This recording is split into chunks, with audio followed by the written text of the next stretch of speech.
To be honest, ನನಗೆ ಈ cinema ನೋಡಿದ್ಮೇಲೆ ಧನಂಜಯ್ ಅವರು ಈ ಕ್ಯಾರೆಕ್ಟರ್ ಮಾಡಿದರೆ ಎಷ್ಟು ಸಖತ್ತಾಗಿರೋದು ಅನ್ನೋ ಒಂದು ಫೀಲ್ ಬಂತು. ಅವ್ರು ಮಾಡ್ತಿರೋ ಫಿಲ್ಮೋಗ್ರಫಿಗೆ ಈ ತರಹದ ಒಂದು ಸಿನಿಮಾ ಬಿದ್ದರೆ ಖಂಡಿತ ಒಂದು ಮಾಸ್ ಆಡಿಯನ್ಸ್ಗೆ ಮತ್ತೆ ಅವರು ರೀಚ್ ಆಗ್ತಾರೆ. ಯಸ್, ಹಾಯ್ ಹಲೋ ನಮಸ್ಕಾರ, ನೀವು ನೋಡ್ತಾ ಇದ್ದೀರಾ ನನ್ನ ಪ್ರಕಾರ. Maharaja, directed by Nithilan Swaminathan, starring Vijay Sethupathi and Anurag Kashyap in lead role. ನಾನು ಈ ಸಿನಿಮಾದ ಫಸ್ಟ್ ಲುಕ್ನ 2023ರಲ್ಲಿ ರಿಲೀಸ್ ಆದಾಗ ನೋಡಿದ್ದು. ಅದಾದಮೇಲೆ ನಿನ್ನೆ ಆ ಸಿನಿಮಾ ರಿಲೀಸ್ ಆಗಿದೆ ಅಂತ ಗೊತ್ತಾಯಿತು. ದೇವರಣೆಗೂ ಇದಕ್ಕೆ ಮ್ಯೂಸಿಕ್ ಡೈರೆಕ್ಟರ್ ಬಂದು ಅಜನೀಶ್ ಅಣ್ಣ ಅಂತ ಗೊತ್ತೇ ಇರಲಿಲ್ಲ ನನಗೆ. ವಿಜಯ್ ಸೇತುಪತಿ ಅವರ ಸಿನಿಮಾ ಅನ್ನೋದಷ್ಟೇ ನನ್ನ ಈ ಸಿನಿಮಾ ನೋಡೋ ಹಾಗೆ ಮಾಡಿದ್ದು. ನೋಡಿದ್ದಾಯಿತು, ಮಾತಾಡುವ ಸಿನಿಮಾ ಕೊಟ್ಟಂತಹ ಎಕ್ಸ್ಪೀರಿಯೆನ್ಸ್ ಹೇಗಿತ್ತು, ನನಗೇನು ಇಷ್ಟ ಆಯಿತು, ನನಗೇನು ಕಷ್ಟ ಆಯಿತು ಅಂತೆಲ್ಲ. ಆದರೆ ಅದಕ್ಕಿಂತ ಮುಂಚೆ ಚಾನಲ್ಗೆ ಫಸ್ಟ್ ಟೈಮ್ ಬಂದಿದ್ರೆ ವಿಡಿಯೋನ ಫುಲ್ ನೋಡಿ, ಇಷ್ಟ ಆದರೆ ಮಾತ್ರ ಸಬ್ಸ್ಕ್ರೈಬ್ ಮಾಡಿಕೊಂಡು ಸಪೋರ್ಟ್ ಮಾಡಿ. ಮಹಾರಾಜ ಸಿನಿಮಾದ ಒನ್ ಲೈನ್ ಸ್ಟೋರಿ ವಿಚಾರಕ್ಕೆ ಬಂದರೆ, ಮಹಾರಾಜ ಒಬ್ಬ ಸಲೂನ್ ಇಟ್ಕೊಂಡು ತಾನು ತನ್ನ ಮಗಳು ಮತ್ತು ಲಕ್ಷ್ಮಿ ಅಂತ ಅಂದ್ಕೊಂಡು ಆರಾಮಾಗಿರ್ತಾನೆ. ಒಂದು ದಿನ ಅವನು ಪೊಲೀಸ್ ಸ್ಟೇಷನ್ಗೆ ಹೋಗಿ ಲಕ್ಷ್ಮಿ ಕಳ್ಳತನ ಆಗಿದೆ ಅಂತ ಕಂಪ್ಲೇಂಟ್ ಕೊಡ್ತಾನೆ. ಯಾರ ಲಕ್ಷ್ಮಿ, ಯಾರದನ್ನ ಕದ್ದಿದ್ದು, ಏನೇನಾಗಿದೆ, ಏನೇನಾಗುತ್ತೆ ಮಹಾರಾಜನ ಲೈಫಲ್ಲಿ ಅನ್ನೋದನ್ನು ನೀವು ಸಿನಿಮಾ ನೋಡಿದ್ರೆ ತಿಳ್ಕೊತೀರಾ. ಸಿನಿಮಾದಲ್ಲಿ ನನಗಿಷ್ಟ ಆಗಿದ್ದು ಕಮರ್ಷಿಯಾಲಿಟಿ. ಇದೇನು ಕಮರ್ಷಿಯಲ್ ಸಿನಿಮಾನ ಗುರು ಅಂತ ಯೋಚನೆ ಮಾಡಬೇಡಿ, ಹೇಳ್ತೀನಿ ಡೀಟೇಲ್ ಆಗಿ. ನನಗೆ ಕಮರ್ಷಿಯಲ್ ಸಿನಿಮಾ ಅಂದರೆ ಎಲ್ಲ ಎಲಿಮೆಂಟ್ಗಳನ್ನು ನೀಟಾಗಿ ಪ್ಯಾಕ್ ಮಾಡಿ ಒಂದು ಸಿನಿಮಾ ರೂಪದಲ್ಲಿ ಕೊಟ್ಟು ಪ್ರತಿ ಒಂದು ಎಲಿಮೆಂಟ್ ಕೂಡ ಸ್ಯಾಟಿಸ್ಫ್ಯಾಕ್ಷನ್ ಕೊಟ್ಟಾಗ ನನಗದೊಂದು ಪ್ರಾಪರ್ ಕಮರ್ಷಿಯಲ್ ಸಿನಿಮಾ ಆಗಿ ವರ್ಕ್ ಆಗುತ್ತೆ. Comedy, action, high intense drama, emotional depth, twist, elevations ಇದೆಲ್ಲ ಈ ಸಿನಿಮಾದಲ್ಲಿದೆ. ಫಸ್ಟ್ ಹಾಫ್ ಜಾಸ್ತಿ ಕಾಮಿಡಿ, ಡ್ರಾಮಾ, ಸ್ವಲ್ಪ ಟ್ವಿಸ್ಟ್ ಆ್ಯಂಡ್ ಇನ್ವೆಸ್ಟಿಗೇಷನ್ ಜೊತೆ ಸಾಕ್ತಾ ಹೋಗುತ್ತೆ. ಒಂದು ಹೈ ಇಂಟೆನ್ಸ್ ಆ್ಯಕ್ಷನ್ ಎಪಿಸೋಡಿಂದ ಇಂಟರ್ವಲ್ ಬರುತ್ತೆ. ಸೆಕೆಂಡ್ ಹಾಫ್ ಅಂತೂ ಸಖತ್ತು ಫಾಸ್ಟ್ ಸ್ಕ್ರೀನ್ ಪ್ಲೇ, ಟ್ವಿಸ್ಟ್ಗಳಿಗೆ ತಲೆ ಗಿರ್ರಂದೋಗುತ್ತೆ. Hard hitting emotional angle open ಆಗುತ್ತೆ ಸಿನಿಮಾದು. ಎಷ್ಟು ಸೀರಿಯಸ್ ಆಗ್ತಾ ಹೋಗುತ್ತೆ ಸಿನಿಮಾ ಅಂದರೆ ಲಿಟ್ರಲಿ ಆ ಸೀಟ್ ಹ್ಯಾಂಡ್ ರೆಸ್ಟ್ಗೆ ಕೈನ ಗಟ್ಟಿಯಾಗಿ ಹಿಡ್ಕೊಂಡು ಕುತ್ಕೊಂಡ್ಬಿಟ್ಟಿದ್ದೆ ನಾನಂತೂ.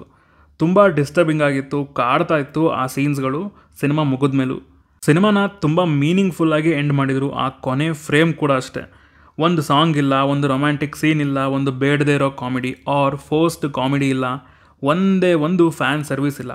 ಸಿನಿಮಾದಲ್ಲಿ ಕತೆ, ಪಾತ್ರ, ಸನ್ನಿವೇಶಗಳಿಗೆ ಮಾತ್ರ ಬೆಲೆ ಕೊಟ್ಟು ಯಾವುದರಿಂದನೂ ಹೊರಗೆ ಹೋಗಬಾರ್ದು ಅಂತ ನೀಟಾಗಿ ಎಲ್ಲ ಎಲಿಮೆಂಟ್ಸ್ಗಳನ್ನು ತುಂಬ ಚೆನ್ನಾಗಿ ತಗೊಂಡು ಬಂದಿದ್ದಾರೆ ತೆರೆ ಮೇಲೆ. Next, writing. ಈ ಸಿನಿಮಾದ ಮೇಜರ್ ಪಿಲ್ಲರ್ ಅಂದರೆ ಅದು ಬರವಣಿಗೆ. ಕತೆ ಏನು ಎಕ್ಸ್ಟ್ರಾಡಿನರಿ ಏನಲ್ಲ, ನಾರ್ಮಲ್ ಕತೆ ಥರನೇ ಶುರು ಮಾಡಿ ಒಂದು ಸ್ವಲ್ಪ ಡಿಫ್ರೆಂಟಾಗಿ ಆಕ್ಸಿಡೆಂಟಲ್ ಆಗಿ ಒಂದು ಸಣ್ಣ ಟಚ್ ಕೊಡೋದ್ರಿಂದನೇ ಶುರುವಾಗಿದೆ ಈ ಸಿನಿಮಾದ ಮೇಜರ್ ಕಾನ್ಫ್ಲಿಕ್ಟ್. ಮತ್ತು ಈ ಸಿನಿಮಾನ ಕಂಪ್ಲೀಟಾಗಿ ಸ್ಟ್ಯಾಂಡ್ ಔಟ್ ಮಾಡೋದು ಇಲ್ಲಿನ ಸ್ಕ್ರೀನ್ ಪ್ಲೇ ಅಂತೀನಿ. Brilliant, absolutely brilliant.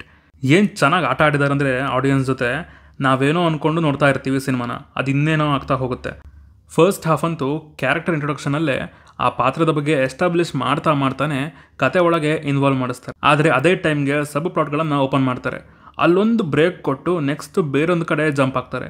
ಪ್ರತಿ ಒಂದೊಂದು ಕಡೆನೂ ನೀಟಾಗಿ ಒಂದು ಕ್ವೆಶ್ಚನ್ ಮಾರ್ಕ್ನ ಹುಟ್ಟಿಸಿ ಆಮೇಲೆ ಅದಕ್ಕೆ ಡಾಟ್ಗಳನ್ನು ಕನೆಕ್ಟ್ ಮಾಡಿಕೊಂಡು ಹೋಗಿದ್ದಾರೆ.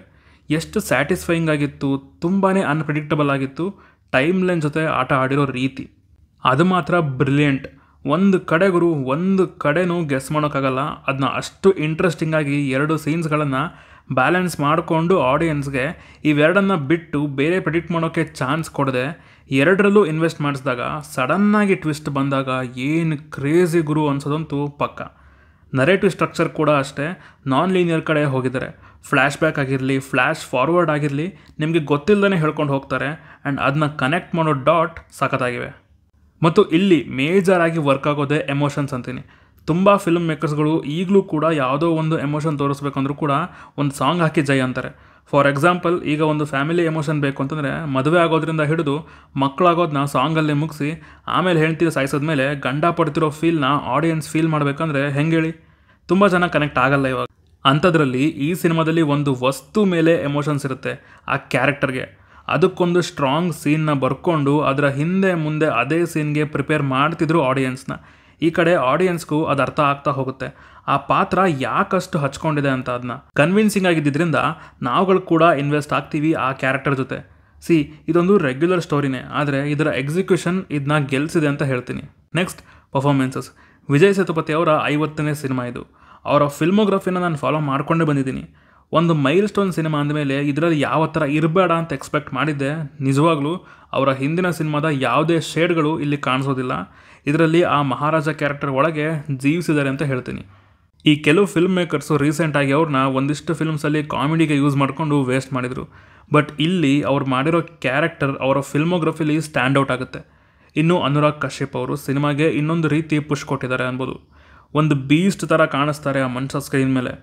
ಅವ್ರಿಗೊಂದು ಪ್ರಾಪರ್ ಸ್ಟೋರಿ ಅನ್ನೋದಿದೆ. ಸುಮ್ಮನೆ ವಿಲನ್ ಅಂತ ತೋರಿಸ್ಕೊಂಡು ಹೋಗಿಲ್ಲ. ಅವ್ನ ಮೋಟಿವ್ ಏನು, ಅವ್ನು ಯಾಕೆ ಅದನ್ನ ಮಾಡ್ತಿದ್ದ ಅನ್ನೋದನ್ನು ಕನ್ವಿನ್ಸಿಂಗಾಗಿ ತೋರಿಸ್ತಾ ಹೋಗ್ತಾರೆ. ಅದನ್ನ ಅನುರಾಗ್ ಕಶ್ಯಪ್ ಅವರು ಅಷ್ಟೇ ಚೆನ್ನಾಗಿ ಹ್ಯಾಂಡಲ್ ಮಾಡಿದ್ದಾರೆ. ಬೇರೆ ಎಲ್ಲ ಆರ್ಟಿಸ್ಟ್ಗಳು ಕೂಡ ಅವ್ರಿಗೆ ಸಿಕ್ಕಿರೋ ಪಾತ್ರನ ಚೆನ್ನಾಗೇ ನಿಭಾಯಿಸಿದ್ದಾರೆ. ನಲ್ಲ ಶಿವಮ್ ಅಂತ ಒಂದು ಕ್ಯಾರೆಕ್ಟರ್ ಬರುತ್ತೆ. ಹೆವಿ ಟ್ರಾನ್ಸಿಷನ್ ಇದೆ ಆ ಕ್ಯಾರೆಕ್ಟರ್ಗೆ. ಜಾಸ್ತಿ ಹೇಳಲ್ಲ, ಸ್ಪಾಯ್ಲರ್ ಆಗುತ್ತೆ. ನೆಕ್ಸ್ಟ್ ಇದರ ಮೇಕಿಂಗ್ ಅನ್ಬೋದು. ನಾನು ತಮಿಳ್ನಾಡನ್ನು ಜಾಸ್ತಿ ನೋಡಿಲ್ಲ, ಆದರೆ ಅದು ಹೆಂಗಿರುತ್ತೆ, ಅಲ್ಲಿನ ಜನ ಹೇಗಿರ್ತಾರೆ ಅಂತ ಒಂದು ಸ್ವಲ್ಪ ಐಡಿಯಾ ಇದೆ. ಅದು ಹೇಗೆ ನಂಗೆ ಪರಿಚಯ ಆಯಿತು ಅಂದರೆ ಫಿಲ್ಮ್ಸ್ ಮೂಲಕನೇ. ಎಷ್ಟು ರಿಯಲಿಸ್ಟಿಕ್ ಆಗಿ ಕತೆ ಹೇಳ್ತಾರೆ ಅಂದರೆ ಈ ಥರ ಯಾರೋ ಒಬ್ಬ ಇದಾನೇನೋ ಒಂದು ಊರಲ್ಲಿ ನಿಜವಾಗ್ಲೂ ಅಂತ ಅನ್ಸೋಕೆ ಶುರುವಾಗುತ್ತೆ. ರಿಯಾಲಿಟಿಗೆ ತುಂಬ ಹತ್ತಿರ ಅನ್ಸೋಕ್ಕೆ ಶುರುವಾಗುತ್ತೆ. ಈ ಸಿನಿಮಾ ಅಂತ ಅಷ್ಟೇ ಅಲ್ಲ, ನೀವು ಎಷ್ಟೋ ತಮಿಳು ಸಿನಿಮಾಗಳನ್ನು ತೊಗೊಂಡ್ರು ನಿಮ್ಗೆ ಅದೇ ಫೀಲ್ ಬರುತ್ತೆ. ಪಾರಂಜಿತ್ ಆಗಿರಲಿ, ಮರಿಸೆಲ್ವರಾಜು, ವೆಟ್ರಿಮಾರನ್ ಇವ್ರುಗಳೆಲ್ಲ ಅದನ್ನ ತುಂಬ ಚೆನ್ನಾಗಿ ಎಕ್ಸ್ಪ್ಲೋರ್ ಮಾಡ್ತಾರೆ. ಹಾಗೂ ಅವ್ರುಗಳ ಸ್ಟ್ರಾಂಗ್ ಝೋನ್ ಅದೇ ಅಂತ ಹೇಳಿದ್ರು ತಪ್ಪಾಗಲ್ಲ.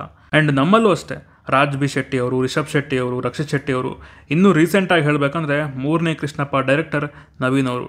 ಈ ಥರದ ಫಿಲ್ಮ್ ಮೇಕರ್ಸ್ ನಂಗೆ ತುಂಬ ಇಷ್ಟ ಆಗ್ತಾರೆ. ನೆಕ್ಸ್ಟ್ ಟೆಕ್ನಿಕಲಿ ಕೂಡ ಸಿನಿಮಾ ಸ್ಟ್ರಾಂಗ್ ಆಗಿದೆ. ಬ್ಯಾಕ್ಗ್ರೌಂಡ್ ಮ್ಯೂಸಿಕ್ ಅಜನೀಶ್ ಅವರು ಚೆನ್ನಾಗೇ ಕೊಟ್ಟಿದ್ದಾರೆ ಅನ್ಬೋದು. ಅವರ strong zone, emotion and action ಎಪಿಸೋಡ್ಸಲ್ಲಿ ಸೀನ್ಸ್ನ ಚೆನ್ನಾಗೇ ಎಲಿವೇಟ್ ಮಾಡಿವೆ ಆ BGM. ಇನ್ನು ಸಿನಿಮಾದಲ್ಲಿ ನನಗೆ ಕಷ್ಟ ಆಗಿದಂತ ಅಷ್ಟೇನಿಲ್ಲ, ಆದರೆ ಕ್ಲೈಮ್ಯಾಕ್ಸಲ್ಲಿ ಸಡನ್ ಜಂಪ್ ಇದೆ. ಅಲ್ಲಿ ಬೇಕು ಅಂತಾನೆ ಆ ಸ್ಟೆಪ್ ತೊಗೊಂಡಿದ್ದಾರೆ. ಬಟ್ ಅದನ್ನು ಸ್ವಲ್ಪ ಕನ್ವಿನ್ಸಿಂಗ್ ಆಗಿ ಯಾವುದೇ ಕ್ವೆಶ್ಚನ್ ಬರದೇ ಇರೋ ಹಾಗೆ ಮಾಡಿದರೆ ನಮಗೆ ಆ ಲಾಸ್ಟ್ ಕಾನ್ವರ್ಸೇಷನ್ಗಳನ್ನು ಇನ್ನೂ ಚೆನ್ನಾಗಿ ರಿಸೀವ್ ಮಾಡ್ಕೊಳ್ಳೋ ಥರ ಆಗ್ತಿತ್ತು. ಯಾವುದೇ ಪ್ರಶ್ನೆ ಕ್ರಿಯೇಟ್ ಆಗ್ತಾ ಇರಲಿಲ್ಲ. ಆ ಸೀನ್ನ ಚೆನ್ನಾಗಿ ರಿಸೀವ್ ಮಾಡ್ಕೋತಾ ಇದ್ವಿ ಅಂತ ಅಂದೆ. ನನ್ನ ಪ್ರಕಾರ ಸಿನಿಮಾ ತುಂಬಾ ಚೆನ್ನಾಗಿದೆ. ವಿಜಯ್ ಸೇತುಪತಿ ಅವರ ಸಿನಿಮಾಗಳನ್ನು ನೋಡೋರು ಖಂಡಿತ ನೋಡ್ಬೋದು.